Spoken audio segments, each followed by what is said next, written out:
Hi family, how are you doing? This is Manaza. So Naza is 12 years old. For those who doesn't know Naza's age, she's a CP child. So for this video, I'm making it to appeal with Naza's friends all over the world. So Naza has been struggling with poor feeding for a very long time.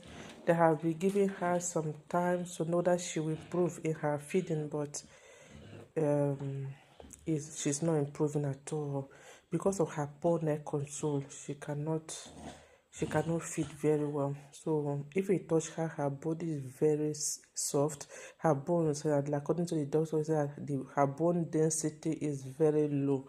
She needs to feed up, like she needs to eat more calories, and then as that chokes a lot if you are feeding her. So it's making it very difficult for me to feed her. So they already recommended they're using a feeding tube for her. So, but I keep turning it down because I don't want to really go through that. I don't want her to go through that process of installing a YouTube on her tummy or anywhere. So, but right now, honestly, I think she will do that because it takes time before I will be able to feed her. And if I'm not around, nobody else can feed her because of the way she throws the food out. Sometimes when you are feeding her, she will just be throwing up and coughing and choking and you know vomiting. Everything just join.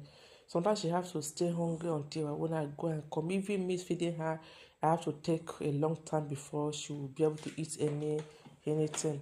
So she will still be eating from mouth, but for easy and more food to enter her tummy is through that feeding tube. So I know I have a lot of people that use it already educate me about it. For me, I know it's not easy for me. I don't really want her to go through that process, but for her not to be eating well and it's affecting her bone, affecting her, you can see how thin she is. So she needs to fat up a bit. So I'm already making all the inquiry, the necessary information I need to get about it. I have done it. So the G tube, the installation and the buying of the tube and all the expenses at the hospital, honestly speaking, is more expensive than I expected. Honestly, so the whole thing is